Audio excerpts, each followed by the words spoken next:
Let's get some trading strategies going this afternoon. CK, let me start off with you.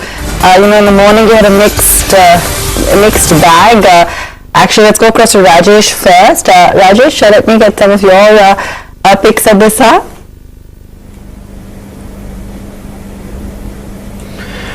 Yeah, good afternoon. From trading point of view, I feel GAIL is looking very attractive. If you look at the pattern, since last few trading sessions we have seen a strong consolidation at the lower band, and around stock has given the breakout on the near-term chart. And looking at the reversal on the near-term chart, I feel that stock can further show some up move from the current level.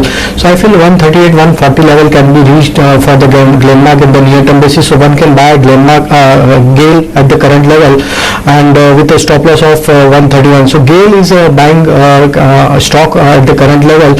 And on the second stock which I feel from the cash segment is DMart, Supermart Avenue. And looking at the structure, stock is continuously showing the buying interest at the higher level. And on the near-term chart, stock has again witnessed buy signal. And looking at the structure, I feel that stock can continue the rally towards 1665 to 1680 on the high side. So one can buy DMart at the current level with stop loss of 1605. CK, what about you? If your thoughts shifted by afternoon in terms of are we seeing more buy calls on your list? Well, a couple of buy calls for now because the market momentum is up. First up is buy in 9-tree.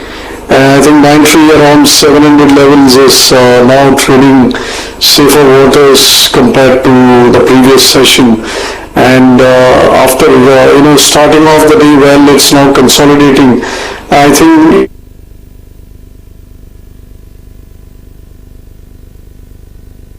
all right, fair enough. Now Rajesh, we've been seeing a bit of an uptick across the metals pack this afternoon. Anything there that's catching your eye? Would you still remain cautious on some of these names, or anything that's looking perhaps like something that one could look at from a short-term view right now? From metal space, I feel Vedanta is showing quite a good amount of buying interest at the lower level. So I feel that Vedanta one can look at to buy at the current juncture. So 149 is the CMP. So I feel that stock can really further from the current level. And looking at the consolidation in the last few trading sessions, I feel 155, 158 level can be seen on the Vedanta. So at the current level, one can buy with a stop loss of 146.50, and I am expecting the target of 155 to 158 in the short-term basis. On the other metal pack, I feel Timken is also showing some good buying interest at the current juncture, and it's a cash segment stock. But looking at the chart pattern, I feel that stock can rally from the current level, and 750 to 760 could be the target on the higher side. So one can look at to buy Timken also at the current juncture with stop loss of 724. Okay, we've been bringing verses on how one should be approaching the sell-off and how one should be coping with the sell-off. I mean, we've interacted with Prashant Jain, Rakesh Jhunjhunwala, S. Narain as to how should one really understand, dissect and decode the current leg of selling. Is this a decline where you should be putting your money to work because prices will recover and economy will bounce back, or this is a decline which is an eye-opener, but valuations are reached and stretched and one should actually be conserving cash? So what is the expert view on the same topic, and how should you protect your portfolio and cope with the current sell-off?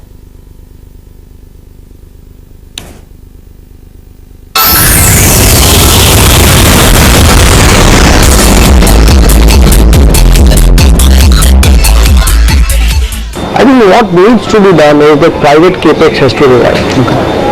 And when private capex revives, with a 6-month lag, consumption will automatically and sustainably revive.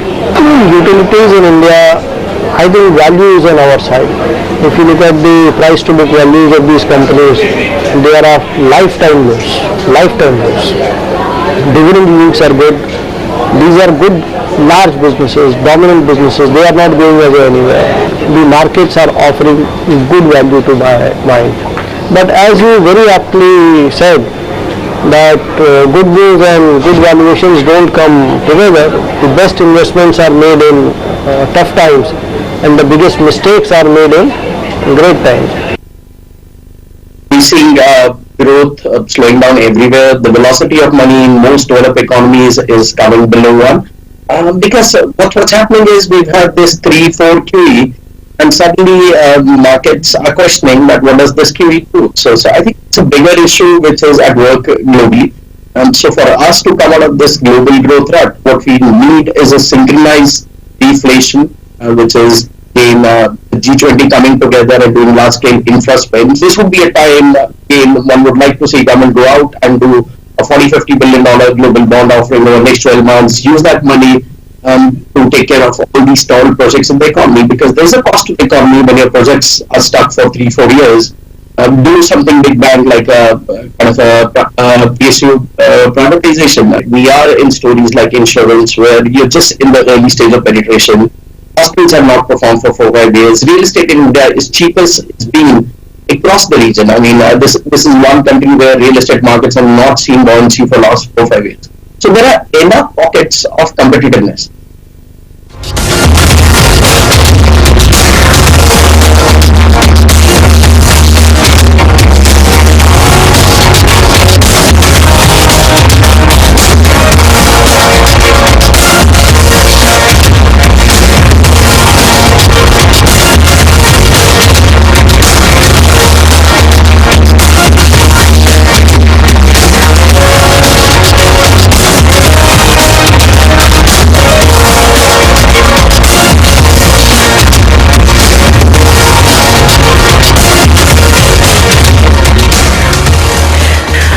Okay, let's discuss the market construct. We're doing okay, the breath somewhat picking up, getting back to the highs of today.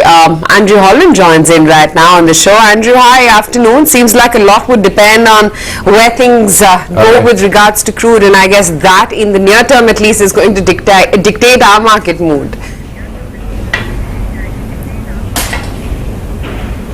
Absolutely correct. I mean, we got hit by hit the last few days. It seems to be settling down in terms of the noise coming out from Saudi Arabia. I mean, you can never be sure whether there's not going to be any escalation. But I think as the days unfold and the output comes up, then oil prices will probably fall. I think in the very short term you might just have that risk premium there on the oil price. Otherwise, I think demand anyway globally was falling. So once we get out of this kind of risk phase, then I would expect the price to fall. So that would be good for India. Okay, in fact, CK also is back with us. And CK, that trade is playing out very well today because of the cool-off coming in crude prices. You can see that bit of a rub-off and beaten down names like a BPCL, for instance, today. Some of the other OMCs are also holding out. HPCL also on my screen up 3.5%. But would you say that this is just a very temporary trade? Well, I think in either direction it was temporary. The fall in this HPBP IOC was a direct fallout of the oil prices having spiked up. Now, nobody really thought that they would, play out for too long. And the better part is that it has ended sooner than people had even thought it would extend to. Now that the oil prices are down, there is a quick liquidation of all the shorts. So I think the decline was sharp but short-lived. I think the pop-up is also sharp for the same reasons that all the shorts are getting cut very quickly. And I think once that is done, the stocks will all become somewhat neutralish and will actually await further fresh news inputs and they are more likely to consolidate at these levels rather than continue aggressively higher. Okay. Andrew, so given the current context then, what's the strategy? Does one wait on the sidelines for some clarity? We've got yet another cabinet meet that we're still watching out for. Do we accept that perhaps the slowdown is going to be fairly prolonged? What would you suggest? So, there's a few things, right? It's the fear of what we don't know at the moment. And, I was listening to the RBI governor came out and said he was shocked at the number in terms of the GDP slowdown. Now, he's shocked, then, we're all shocked, right? So, the figures should have been more better known to him than most people. So I think that's where we are. We're just not quite sure where it's all falling to or where it's going to stop. I think it's less bad than's probably being made out, and we just have this negative sentiment around. I don't think it's helped by piecemeal announcements because you can't see the full picture. But what I would think is that when the RBI governor, stands up on October the 2nd, then 50 basis points is definitely going to be there, because if he didn't see this slowdown, then obviously monetary policy was not working in favour of the economy. So I think he'll try and make up for that. So that would be the good news.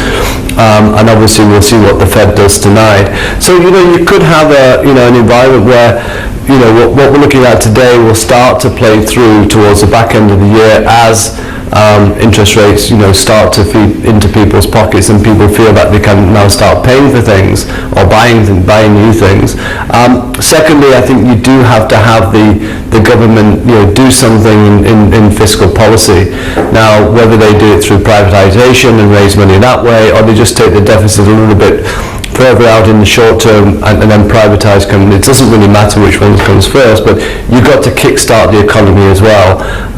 So if they can do that as well before the 2nd of October, along with interest rate cuts, then I think we'll have a different mood for both corporates and market players as well. Right. Just looking at my screens right now, metals really seems to be the dominating theme. So everything from an NMDC to a Tata Steel to a Jindal Steel, these are the names which are really holding out very well. Andrew, is there a story here in metals, investment worthy, or would you say avoid because a lot depends on what happens between China and US? Yeah, so you're absolutely right. That's the play, right? Is will there be from October the 15th when they start meeting, will they come to some sort of deal? I think we're getting closer. I think President Trump has actually blinked, and I think both economies are now suffering because of the trade war. So all we can expect is there be no trade war, right? Because even if they try and do a new deal, it has to go through Congress there. So I'm not sure that that's the play that we're after. But I would have thought that optimism. So you could have a lot of things happening in October, right? Our interest rates coming down, fiscal policy, in terms of a fiscal plan to get the economy moving by our government, plus lower interest rates globally, and then obviously the China-US trade being more positive, and that could be the good fillip for equities in the back end of the year. Andrew, what do you think the Fed's going to do?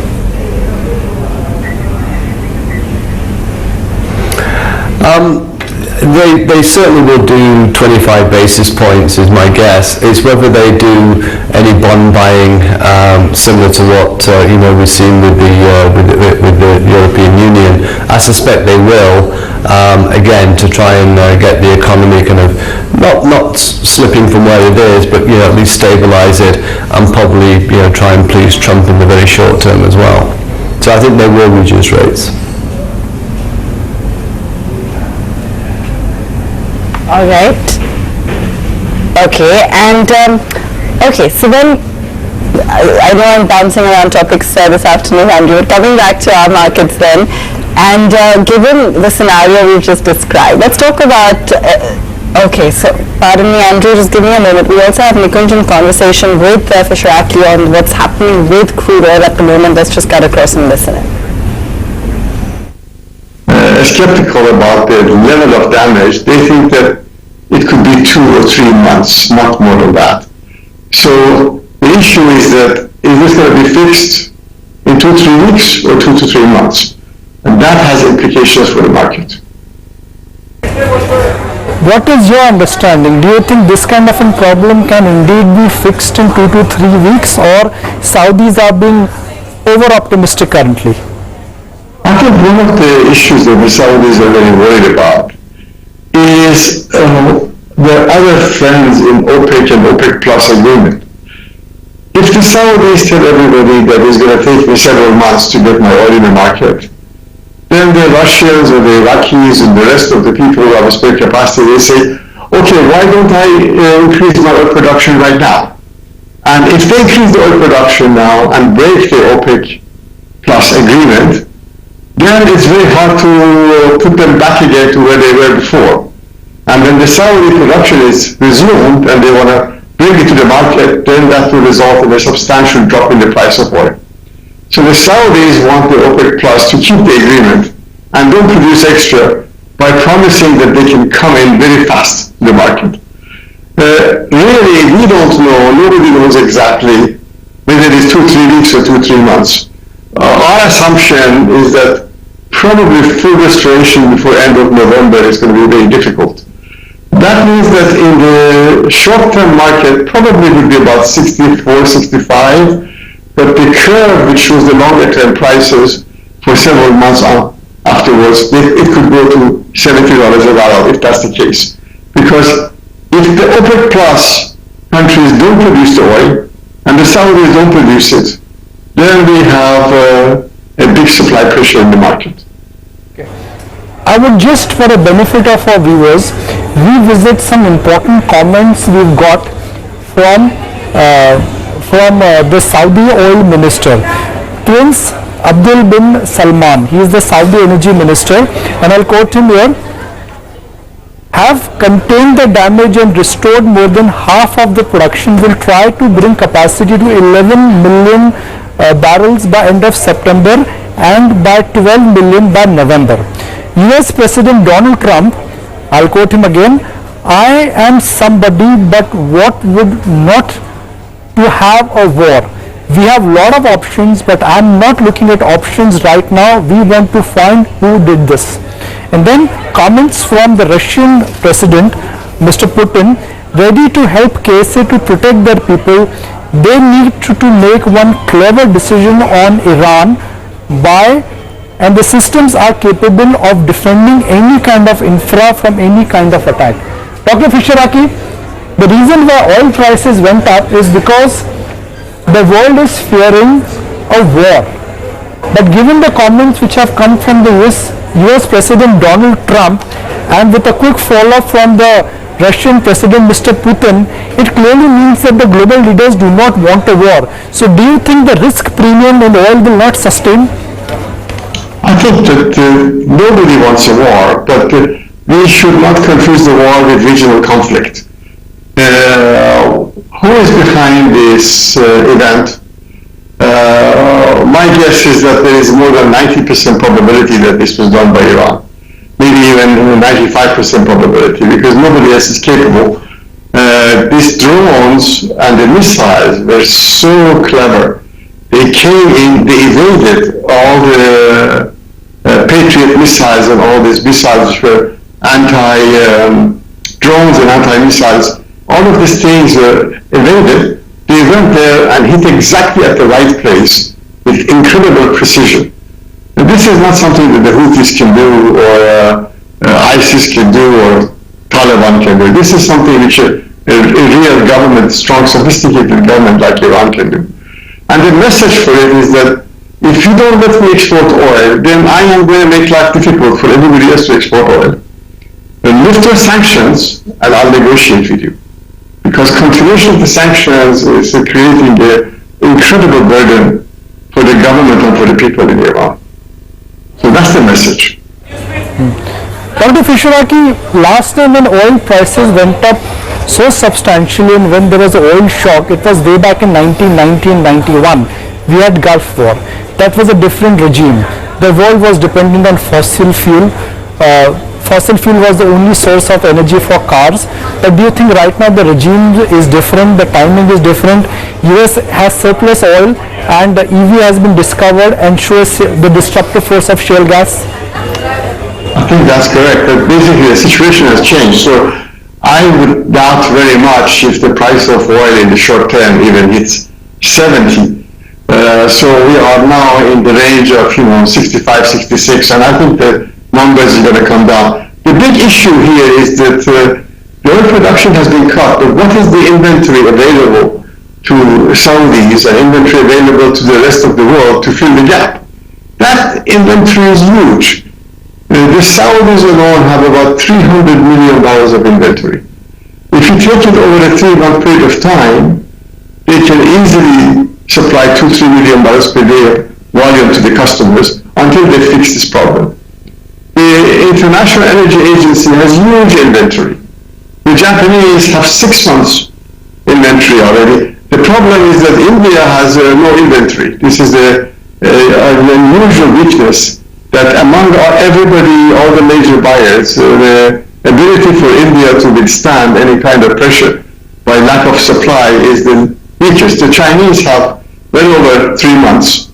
Koreans have 3 to 4 months. Everybody else has 3 months, and some have 6 months. And India, unfortunately, has less than 10 days.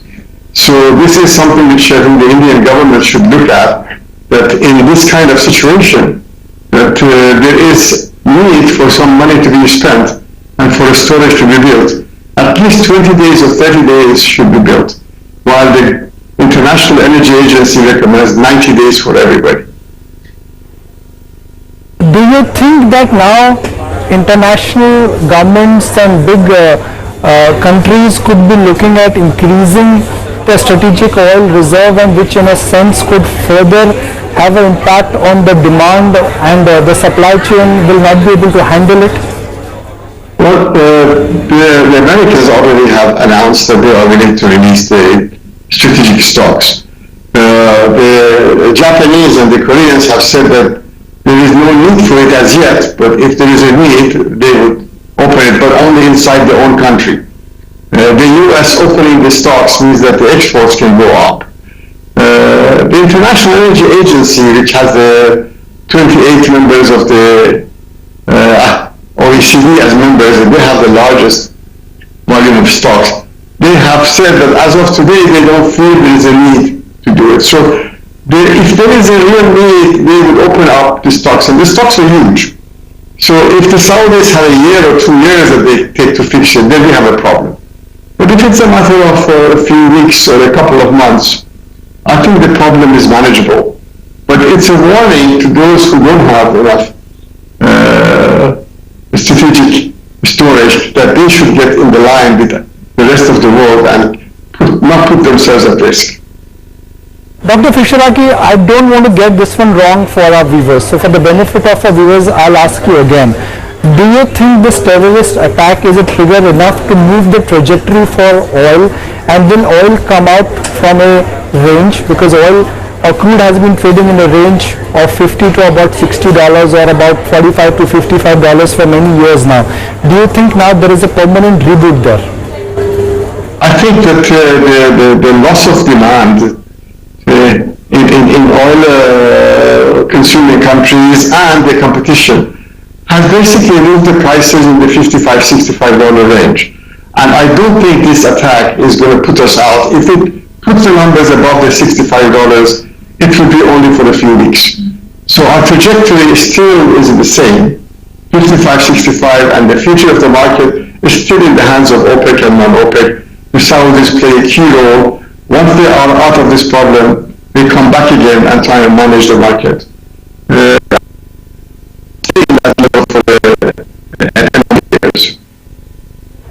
When we spoke to you a couple of months ago, and when there was no terror attack on the horizon, your view was that oil would settle above 60. It could settle between 60 and 70.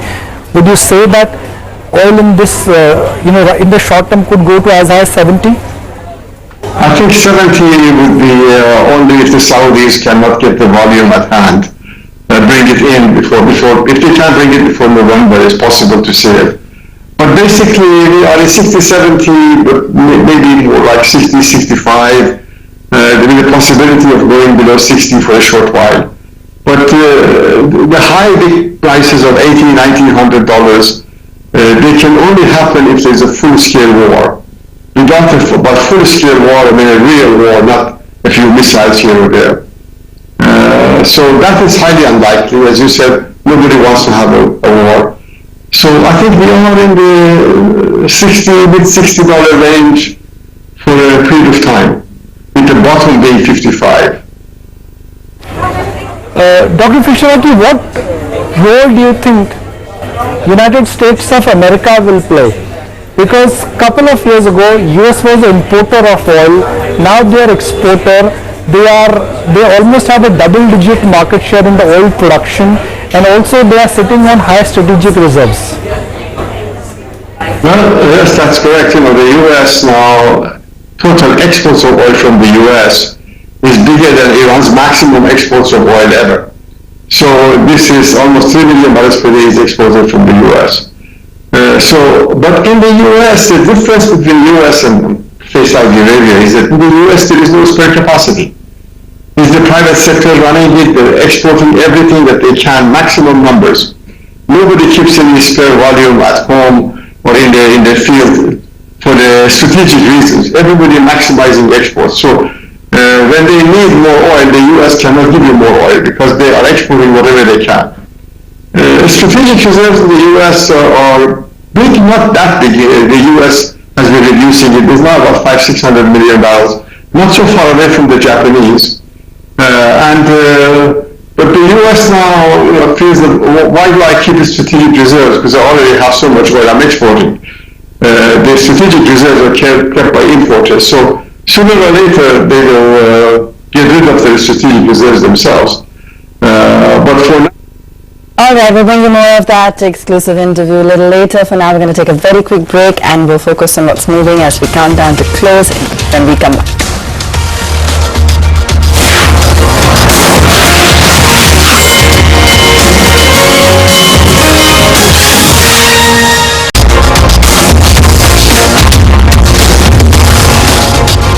The recovery in place, 10,877 for the index right now. It's the broader markets outperforming. Paid, GMR have added to the list of winners aside of BPCL, Tata Steel as well as NMDC.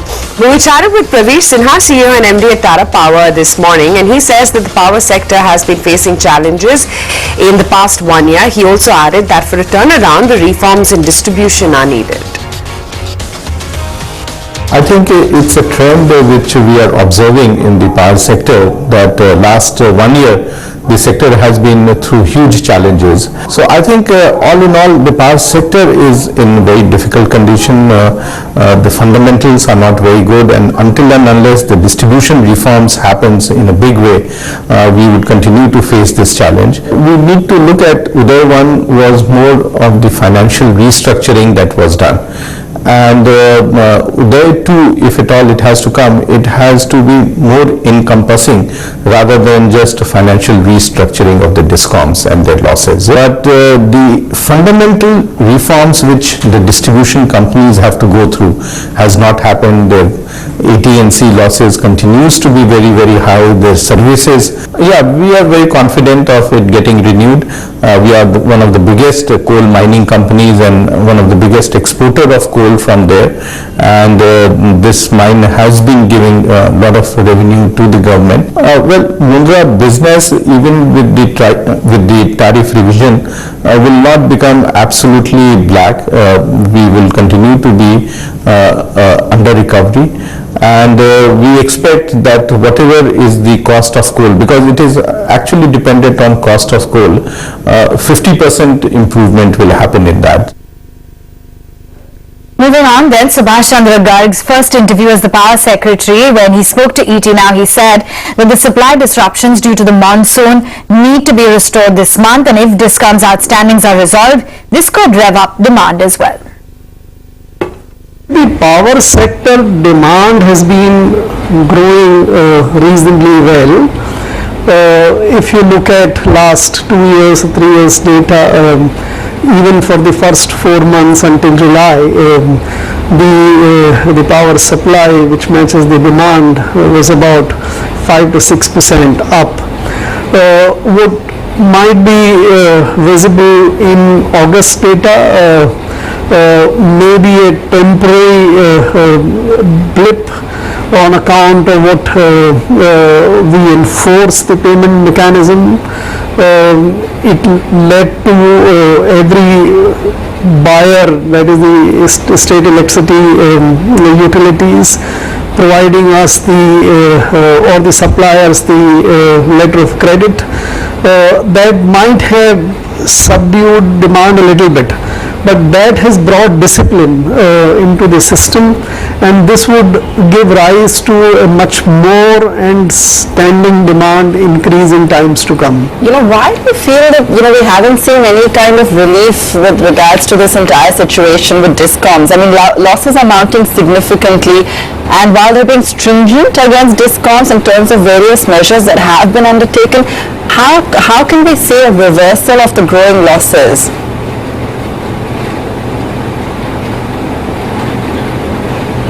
See, there are a couple of major initiatives. One I described to you, the enforcement of the payment security mechanism. The second thing which is being contemplated, what sometimes people refer as Uday 2, is a package being drafted where reforms in the power sector, which would mean more and more of a kind of privatization, franchisee arrangements where distribution and supply is in a way separated into the wires and the supply business, and more private sector entities are brought in, which would assure not only the efficiency, loss reduction, and also the collection of payment. Lastly, a lot of measures are being taken to improve the coal supply. In our country, more than 50% of the primary energy consumption is in the form of coal. We are standing on such large reserves of coal. Okay, trading strategies then. CK, what else is catching your eye today? Well, a couple of mixed bag here. For the short side, Glenmark, I think, which is showing some weakness at the current prices, so shorted with a stop at about 366 for a target 352, 354.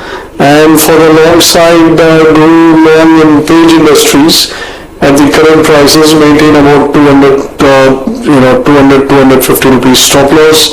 And similarly, on the top side, the target could be somewhere around 20,200. All right, Pritesh, let's get some strategies from you as well. So our first recommendation is short of Bharti Airtel. Now I think if you go back to 2018 in the month of June, the stock peaked at around 361, which is also the 3-digit GAN number, and thereafter on numerous occasions the stock has failed to clear that hurdle. Back in August 2019 it made a peak of 371, 373, but it failed to sustain and as a result came down. In this one the stock is down by 3%, and in the process of this decline the stock has also given a breakdown from a upper sloping channel. So I think the downtrend is going to continue. We can see levels of 315, so short Bharti Airtel. And second recommendation is buy on Asian Paints. Now see, this stock has been a strong uptrending counter, but it failed hurdle at higher levels. It failed to sustain at higher levels, and thereafter we have seen a decline in the last couple of weeks. It came back to the lows of the month. It came back to the bottom which was created in the month of August. It took support around its yearly mean and bounced back. So I'm expecting another 100 rupees more on the upside. All right, and Rajesh, take us through some of your top strategies. Yeah, from my side, buy on the Voltas. If you look at the structure, stock is showing the buying interest throughout the day, and looking at the data also, almost 7% kind of long addition has been witnessed on the derivative side. So looking at the structure, I feel that stock should continue further up move from the current level, and the 645, 650 would be the target on the high side. One can keep a stop loss of 624 for Voltas. The another stock which I feel from the pant space is Budget Pant is looking quite attractive, and and looking at the data, around 7% long addition has been witnessed on the derivative side. And looking at the chart structure, I feel that stock can rally further from the current level, and it may reach to the level of 376 to 378 on the higher side. So one can place a stop loss of 364 to buy Vajrapant at the current juncture for 378 target. Stay on with us, gentlemen. We slip into a very quick break right here on the show with news around the index. We're quoting at 10,858. You've got the border end of the market up by 0.5%. Lots more closing strategies and market talk when we return.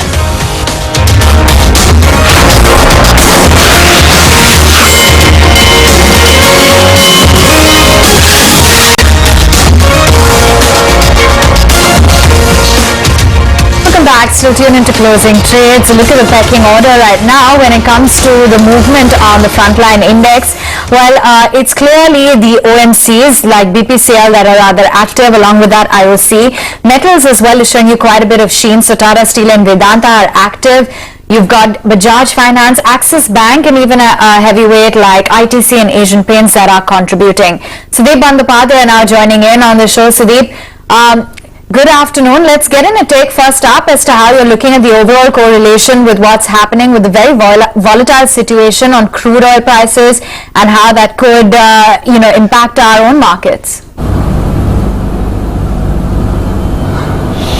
Well, I think it's a matter of huge concern, the issue in Saudi Arabia, and the way the Saudi Arabian government and the other, these allies have handled the matter is quite commendable. They have already restored a significant part of the supply by maybe dipping into the reserve, providing from some other facilities, and that's why we are watching that the oil prices have started to come off from the Monday morning highs, which is a good development. And I think global markets, including Indian markets, are drawing a kind of comfort from the way the supply is being sought to be restored back to normal levels very, very quickly.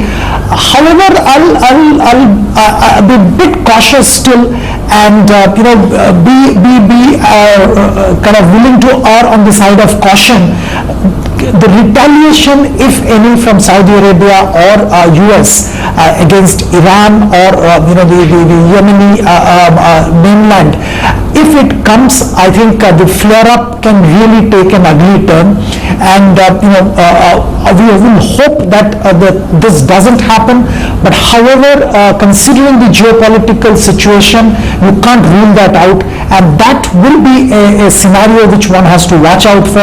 So yes, the markets have started recovering, started taking to comfort from kind of restoration of oil supply or the hope of restoration of oil supply, but I'll still be cautious and watch the situation carefully for the next fortnight.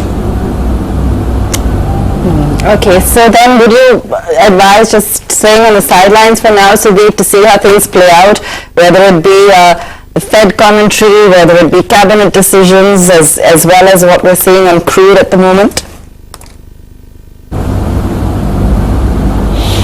Well, I think the Fed commentary should not be a matter of worry. I think the global scenario, the only matter which I'm worried about is a possible retaliation either by Saudi Arabia or USA, as I mentioned. The other factors as far as the global scenario is concerned look to be benign and probably will be favorable for Indian markets.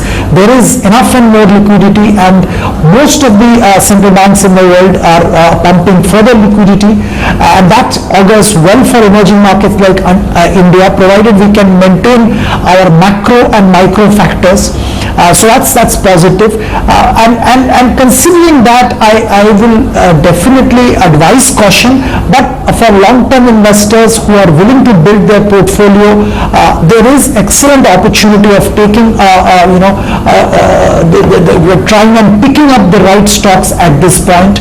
I see opportunities emerging in pharma. I see opportunities emerging in infrastructure and construction spaces and multiple other related areas. But one has to be extremely careful and stock specific while looking at the market at this stage. All right, one really needs to be very stock specific at the current juncture. Very volatile situation with what's going on overseas as well as with crude oil prices. Rajesh, wanted to get in your take on the charts, Bajaj Finserv as well as Axis Bank.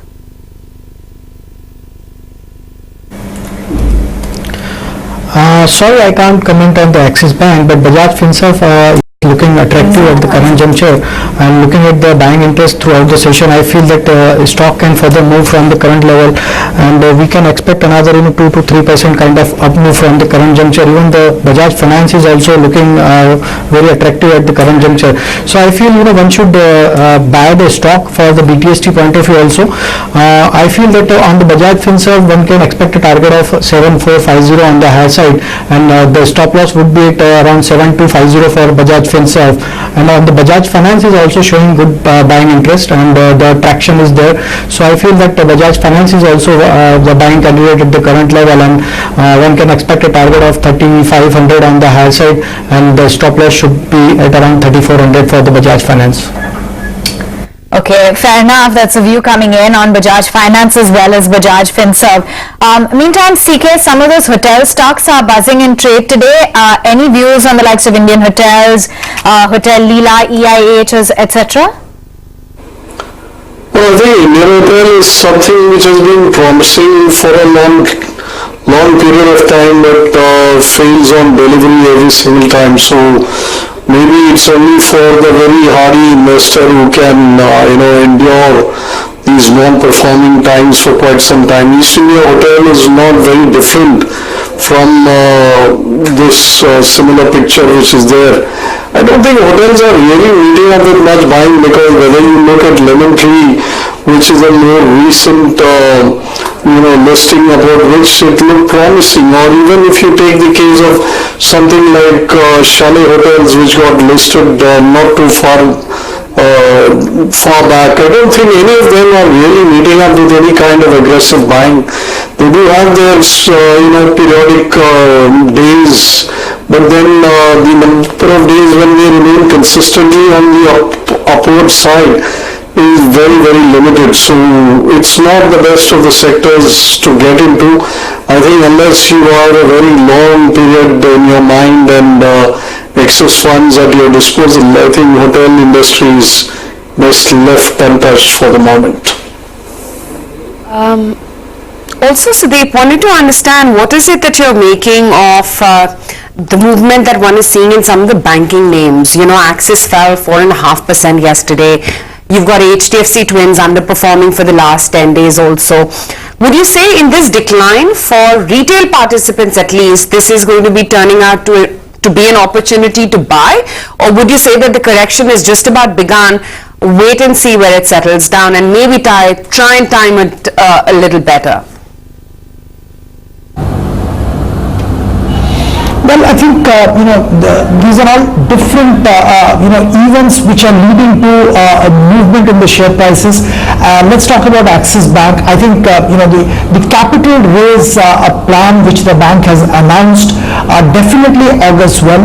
It's going to give confidence to the market. They're beefing up their funds, and these are long-term funds. Some good quality investors are coming, and if the existing large institutional investors also participate, I think that. So what I want to tell you, so what the cabinet has given approval today is first a decision to ban e-cigarettes, which is also otherwise technically called the ENDS, right? It is called the ENDS because it is electronic nicotine delivery system, ENDS, the formal technical name of e-cigarettes. Now what does the ban mean? It means production, manufacturing, import, export, transport or sale or even distribution and storage and advertisement relating e-cigarettes are all banned. The cabinet therefore has taken this clear decision about banning e-cigarettes in all these 9 forms, and therefore this decision is taken keeping in mind the impact that e-cigarettes is having on the youth of today. The data that we have largely is of course derived from the US's experience, and in the United States of America, the latest the statistics that I have before me says there has been a 77.8% growth among school students who are in the 10th and 12th level, and surprisingly, even middle school students have become a victim or are taking to e-cigarettes, and from among those middle school students, the increase or the growth in the e-cigarettes is about 48.5%. And many science-based journals have already said nearly 3 million people in the United States are regular users of e-cigarettes, and there has been in a matter of about 4 to 5 years between 2011 and 2015-16, there's been over 900% growth in e-cigarettes in the US. These figures relate to the US. But in India, there has been ground reports as to how the youth have taken it as probably, and I'm using it in a very loose fashion. I don't want people to think, oh, minister said this, but it is in some places getting convinced as it's like a style statement, so people don't mind trying it. But unfortunately, just to give you a backdrop, e-cigarettes got promoted initially as a way in which people can get out of the habit of smoking cigarettes. It was to be a weaning process from using cigarettes so that people can get out of the habit of cigarette smoking. If you do this, gradually you can come out.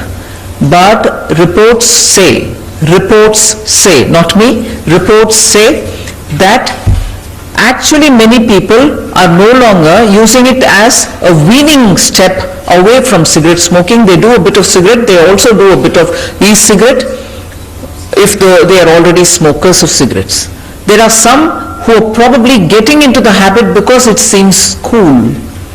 Because it seems cool, I just want to show you how simply and how easy these gadgets are, and as a result, it doesn't take much of an effort. You don't have to have a matchstick, you don't have to light it in that sense.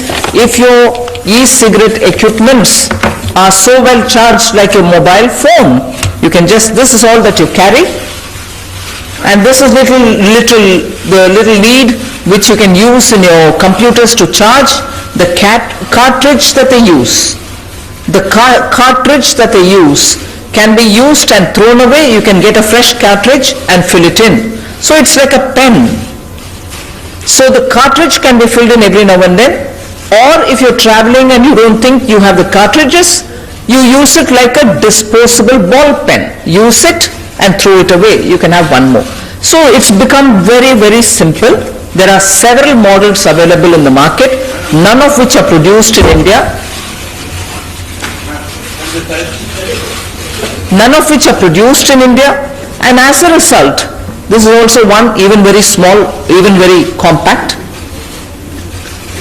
It is believed that there are more than Finance Minister there, Nirmala Sitharaman, in her cabinet briefing talking about the ban that has been okayed on the e-cigarette sales as well as production, and that sent some of these stocks quite a buzz in trade, the likes of Godfrey Phillips, VST as well as ITC. Sudeep, just wanted to get in your thoughts as to how you're reading into this move from the standpoint of some of the cigarette players. Well, I think, as clear, none of the domestic manufacturers manufacture these e-cigarettes, and obviously, the imported e-cigarettes, multiple brands were eating into their sales. So, the ban as things stand today definitely, in a way, does help the existing domestic players. So, that's why I think the stocks have been cheered. Overall, I think, the way it's envisaged, government is probably trying to act well ahead of time because there was not really a huge menace of e-cigarettes yet in India, but I think it's a preventive step being taken by the government. So take coming in on some of those stocks. In the meantime then, what about metals? Pritesh, have you had a look at the charts of some of these counters? They're rather active in trade today. See, we have gone through the metal space, and I feel that that there is a one move pending on the downside. This entire space is volatile in nature, and if you look at the metal index as well as the constituent, something like JSW Steel, I feel that the selling is still pending. And in fact, if you look at the structure, the 225 to 30 is turning out to be very stiff resistance supply zone for JSW Steel. Every rally has proved to be short-lived, and in fact, we have seen, if you look at the month performance for the month is up by 2%, but I feel that at higher levels there could be a good shorting opportunity in JSW Steel, and we can see on the downside the stock can go back to levels of 200. So I think it's a good opportunity to create shorts. Okay, that's the view on some of those metal stocks. We're off the day's high right now for the markets, but nonetheless circling around the level of 10,800. You've got the broader end of the market as well that has tempered off a tad, and just pull up the advanced decline ratio as well. That will reflect how the mood really seems to have turned a bit. So it's softish stance, a softish move on the index right now. A lot of those PSUs this afternoon are under a bit of pressure. But in the meantime, the GST Council is set to meet on Friday with the rate rationalization for hotels and a uniform rate for lotteries. That's on the agenda. Let's take it across to my colleague Ruchi Bhatia. She's been following these developments very closely and now joins in with the latest details. Ruchi, what exactly can we expect from the meet on Friday? The next GST Council meeting that is scheduled for Friday, that is the 20th of September, is a highly watched GST meeting because this is going to reflect the seriousness of the centre in a bid to reverse and tackle the slowdown. Remember, demands are coming in from the auto industry to reduce the rates. However, the Fitment Committee, as reported by ET now, has refrained from giving any decision on GST rate cuts for the auto sector. So if the council takes up this issue, this is going to be a political call. Remember, many states are also opposed to any rate cut for the auto sector. Besides that, I'm given to understand that the centre is in favour of a uniform rate for lotteries. The state of Kerala was opposed to a single rate structure. However, the centre has received the AG's opinion on the same. I'm also given to understand that we can see rationalisation of rates for hotels as well, and some tinkering in rates for outdoor catering from the current 18% to 5% without input tax credit. Besides that, the idea is also to simplify the annual return forms as well. We're given to understand that for small taxpayers that have a turnover of up to 2 crore rupees, they will be exempted from the annual GST returns. So these are going to be some of the important decisions that will be taken in the next GST Council meeting, and we at ET Now will be keeping you abreast of all the developments from there. Okay, fair enough. Consumption, Sudeep, we're all trying to kind of figure out what to make, particularly given on one hand the slowdown, on the other hand expectations of perhaps some fill-up in festive season. What would be your strategy? And let's talk about some specific names perhaps that you've been tracking. Would you perhaps be cooling off on some of those names, particularly FMCG or auto, or picking them up at lower levels?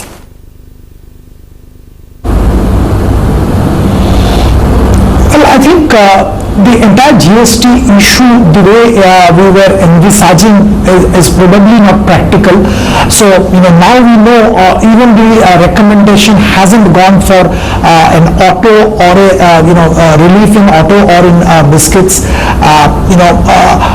Even if it had gone, I don't visualize the council deciding straight away on significant relief, which will lead to major revenue loss for the state governments. So it was always a contentious issue. On the other hand, the hotel proposed reduction in GST from 28 to 18 for the rooms above 7,500 was a long demand to encourage travel tourism, and that's probably that has been recommended, and the council will take it up. So the way things are panning out as things stand today, this GST council probably will give some relief to the hotel industry, and we have been bullish on Indian hotels for some time. So an investor with 1 year plus time horizon can definitely look at buying into Indian hotels. As far as the entire auto space is concerned, I think we'll have to wait and watch. Things are still fluid. GST reduction, no GST reduction, I think the demand pickup has to happen, which is some distance away, and it's better to stay away. If somebody wishes to take long-term position in this sector, I would recommend they should look at the auto ancillary space, and companies like Motherson Sumi is available at a very reasonable valuation, and eventually, I'm not talking about 2 months, 3 months, but over a period of time, OEMs like Motherson Sumi will benefit with the introduction of BS6 as well as EVs, because more of their components will go into cars, and their contribution, value contribution in a vehicle will significantly increase post these modern vehicles coming into market. Also wanted to understand, what is it that you made of Mukesh Ambani upping his stake in Reliance Industries in the past few weeks by about roughly 3% odd? It's an interesting move, considering he himself has used the opportunity of the decline in the market and the rub-off on Reliance to actually buy more into Reliance. And a 3% move on Reliance, or rather 3% stake buy into Reliance, is quite a meaningful feat. No, absolutely. I think, I think it gives a couple of indications very clearly. One, of course, he is very confident. Promoter buying into his own company shows his confidence. So that's pretty reassuring for the investors in that counter. On the other hand, if you look at it this way, that, the company is going to give some shareholding to some of the global oil and petrol and gas. We're talking about Aramco coming and taking some stake. And there will probably be some dilution in the promoter holding in the process, and probably the promoter is trying to make up for the same through acquisitions in the open market, taking opportunity of the price correction. So either way, and both ways, I would say this is good for the counter, and definitely reassuring from the investor's point of view. Okay, just a short while ago we had that data come out from TRAI with respect to the telecom numbers. Reliance Jio has added about 85 lakh users in the month of July versus 82 lakh in June. You saw Bharti Airtel, which has net lost nearly 25.8 lakh users in the month of July versus having lost nearly 30,000 just last month. And Vodafone Idea as well has seen a loss of their users, nearly 33.9 lakh users in the month of July. It's a tricky situation, a three-legged race, if you will, Sudeep, within the telecom space. Is Jio just going to cannibalize the overall spectrum? That has been happening for quite some time, and that probably will continue for some more time. The kind of growth which Jio has been showing has been pretty consistent. Between 8 and 9 million they are adding on a monthly basis, and somewhere they are moving towards their target of about 50 crore mobile subscribers. That's an achievable target the way things are now. Definitely the incumbents Bharti and Vodafone are under pressure, and that pressure will continue for some more time. Alright, that's the situation when it comes to the telecom space. Meantime, some stocks that are buzzing away from the Nifty 500, Prestige Estates being a case in point. You've got ITI, Hathway Cables, NMDC as well that's rather active, Reliance Naval and Tata Steel, which are currently in the green, while on the downside there's HEG, MMTC as well as Indostar, ITD Cement as well as Mahindra CIE are feeling the heat this afternoon. Sudeep, I know you touched upon the auto space and you spoke about how you're a little bit circumspect there, but would you purely be looking at those auto ancillary companies, or do you think that after a little more pain that the tide could potentially turn for the auto sector? I do think the tide will definitely turn at some point of time, but I'm not sure when that tide turning will happen. I think we are probably some distance away from that. The festive season is round the corner, but I'm not very confident that there will be significant pickup in demand. And if you compare year on year vis-a-vis last year's festive season sale and this year's festive season sale, I think we will not be very happy looking at the numbers post the festive season gets over. So I think there are still a lot of demand pickup which need to happen before we can safely say that the auto sector is back on track. Some of the auto companies which have a good export market, and I'll talk about Bajaj Auto in particular, I think they are to an extent insulated. Definitely the domestic business is under significant pressure, and the way the motorcycle volumes have accumulated at the dealerships, particularly for Hero MotoCorp and some other players, there will be a bloodbath in the market in the coming few quarters. There will be significant discounts and all kind of schemes which will lead to probably liquidation of the stock, but realization will come down sharply. So it's going to be a battle out in the market to grab a share of the declining market, and all kind of margin pressures will be visible. Pretty much the same is going to happen as far as four-wheelers are concerned.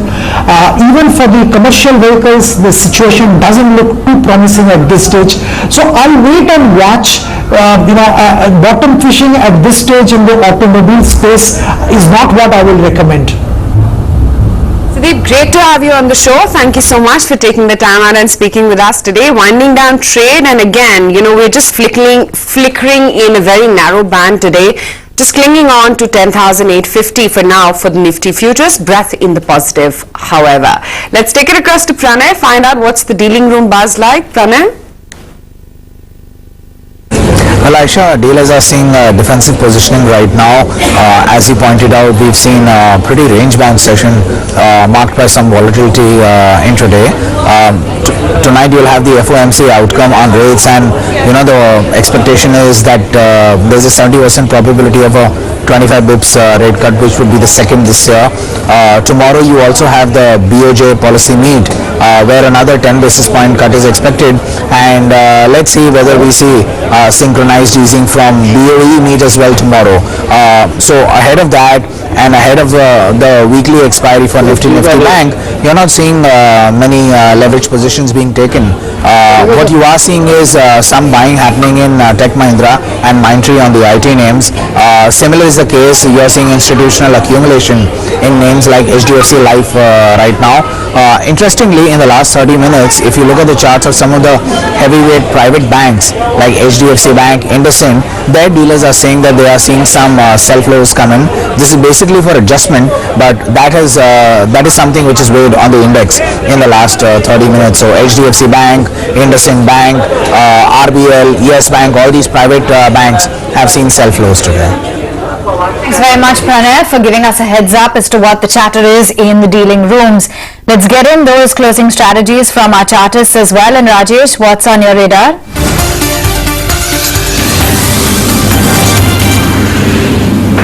Dabur is looking very attractive. If you look at the data, almost Dabur, in the Dabur we have seen almost 6 to 7% kind of long addition has been witnessed throughout the session. And looking at the long term as well as the short term structure, stock is moving above all its important moving average.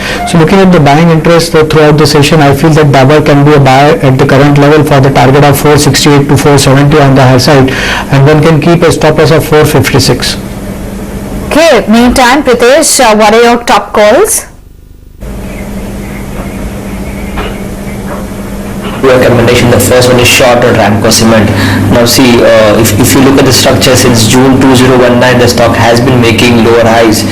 In fact, it is facing resistance around its downward sloping trend line, and in the process the stock has also given a fall below its 3D GAN number of 729. In today's trade marked a low of 708 and thereafter it recovered, but I think it's an opportunity to create a short, so short for target of 680. Second recommendation is buy on ICICI Bank. Yes, private banks have underperformed in today's today's trade. But I think we are talking about the stock heavyweight, which is now approaching crucial support of 385, 395. In fact, if you see in 2019, the stock has managed to find support around the peak of the month of Jan 2019 on numerous occasions. So I think risk reward to create longs, it's extremely favorable in this stock. So buy for a target of 420. Okay, and finally, CK, take us through your top picks on Trade Corner. Well, there are two buy recommendations. First up, Nestle, which I think is showing sterling signs or continuing to show that on the charts, and that's a buy for tomorrow with a target which should be at least about 150 points above wherever you are able to enter it, and we can maintain a 100 point stop loss on that counter. 1280, 800, 880 is where it is placed at currently. The second buy would be on Voltas, where again some recovery trades are being visible after being under pressure for the last three sessions. So today the stock is trading and finishing well, currently 632. Can buy this with a stop 625 for a target 640.43. All right, let's wind down to close then. Overall, today we've had an interesting session. We started off all right. We're closing pretty much flat for the day, off the day's high. Some stocks still stood out. So, for example, the BPCL and SBI banks, in fact, were showing strength today. Metals were showing strength. So, Tata Steel, for example, we also saw a bit of a bounce in an ITC and auto names like Escorts, Hero, and so on. The OMCs clearly have rebounded. Even an HPCL was up about 4% or so. And across the board on the metals bank, JSW bank, from banks, we had Bank of Baroda, for example. Titan continued its up move today as well.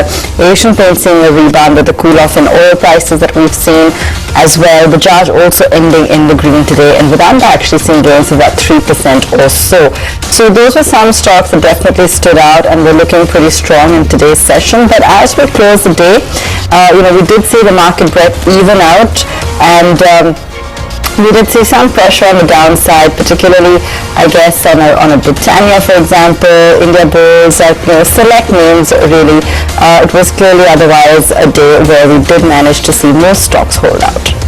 Okay, let's run you through the newsmakers. Yes, you did have most of those FMCG counters like ITC, Godfrey Phillips. They rallied in trade today with respect to the news about the e-cigarette ban.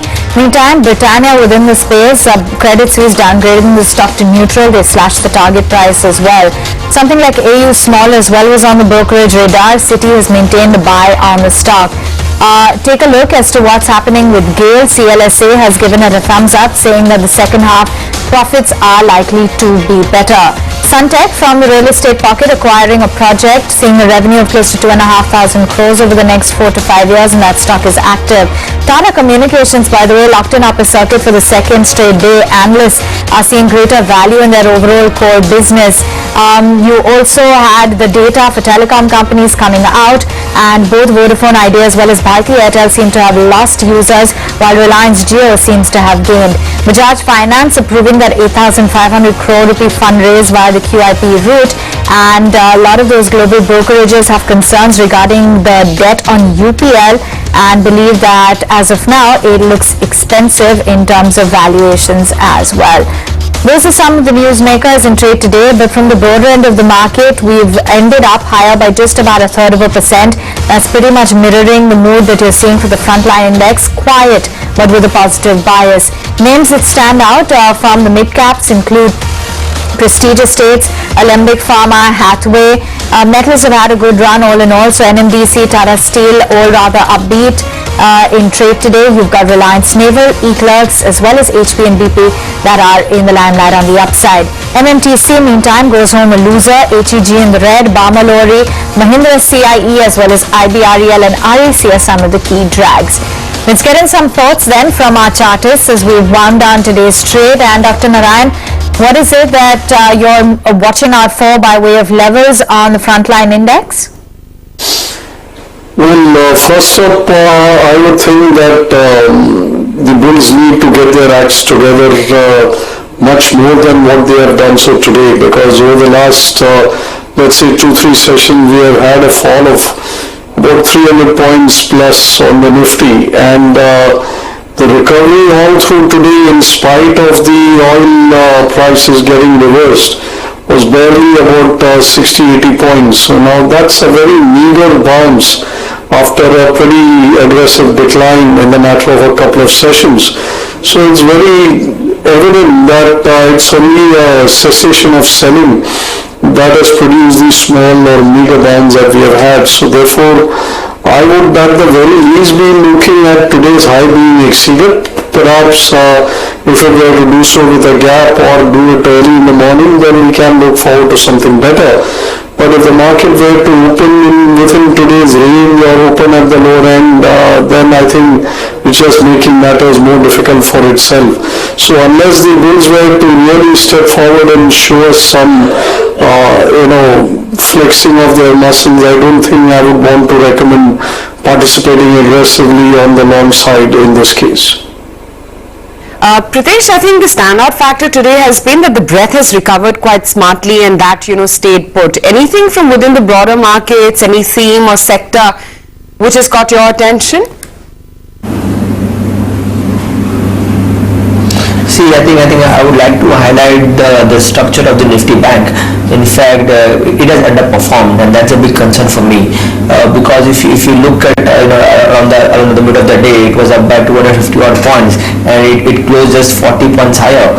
And in fact, it closed around the lows of the day. So I think if you look at the overall structure of the index, and we have to see the broad weightage, we can cover something like ICICI, something like Kotak Bank, HDFC Bank. These three stocks, they have been outperformer within this space, and they need to lead from front.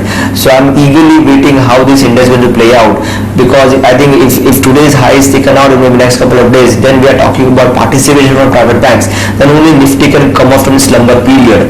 So I think I would be keenly keeping my eyes on the support of 27,000 on Bank Nifty. Right. Okay, CK as well as Pritesh, thanks so much for taking the time out and speaking with us today. Wind down for the day, and we've stood by with that 10,850 mark. Breadth, of course, is held out. Not such an impressive day for banks. Good strength for sensitives as well as metals. We'll take a very short break, come right back for more.